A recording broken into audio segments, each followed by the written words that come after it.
We came back to Louisville to bid farewell to the greatest, to Muhammad Ali. This native son of Kentucky went back home. Mr. Montgomery, yes, sir. You don't remember me. I'm Bruce Johnson. Bruce Johnson. We used to play basketball in your backyard. To gather intimate stories from the people who knew another native son history calls the greatest. They helped raise Muhammad Ali, who lived next door in the pink house on Grand Avenue. I was just overwhelmed when he became the champ. Come on, I'll show you.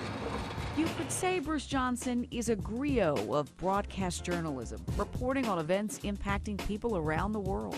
Hello from Rome. Within hours from now, back there over my shoulder in the Sistine Chapel up there, 115 of the cardinals will go inside. They'll be sequestered for as long as it takes to select the next pope. And at home in the Washington area. He's just been on a plane from Cuba where nonstop 4 days. He's going to have the same kind of itinerary here. That seems to be an awful lot to put on a fairly old man. Good evening. I'm Bob Strickland here with my colleague Bruce Johnson to interview the three mayoral candidates.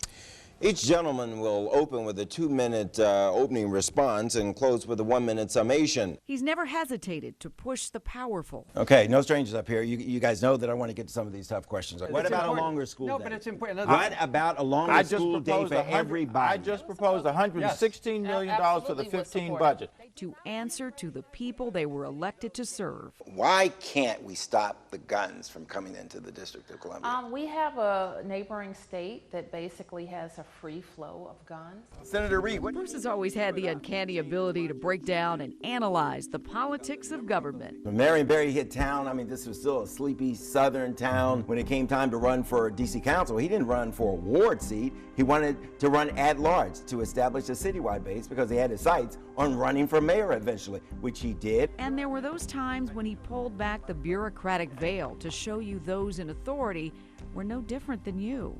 You know what? I've been really looking forward to talking to you because we got so much. Do we have a common history or what? Oh my God! Not just that we went through the same cancer, but I followed your story. It's almost identical. You're kidding. He thrived on tackling national topics. Mr. Trump, the residents of D.C., what are they going to see from this hotel? A lot of taxes and a lot of jobs. It's going to be great. Explain to us the sense of urgency and why are you asking people to come here? Because it's a sense of urgency now. That impacted local residents, too. We need to talk about this. I don't feel safe in America anymore. I do feel like we do spend an awful lot of money and time and resources on the folks that aren't trying to help themselves. These should be the best times of your life. Have you been robbed of any or all of this?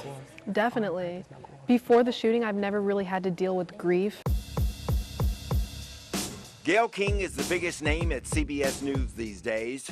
The big names of fame. You're going to see a police officer about to kill an innocent young man who is misidentified. Fortune. Oh, you're the king around here. You're the king. This is kind of nice, though. Maybe we should stay there. Fine with me. Local legends who created a sound for the city. Give me a couple of years off of good behavior. Put it where you want it, okay? I'm just happy to be here, all right? Chuck Brown, the father of DC's go-go sound. He's entertained 3 different generations in becoming one of this city's most revered music figures. He's right up there with Duke Ellington, Roberta Flack, and Marvin Gaye. And just like the legendary Chuck Brown, Bruce Johnson has informed, inspired, and impacted countless generations through his storytelling and reporting. We celebrate his 44 years of journalism excellence.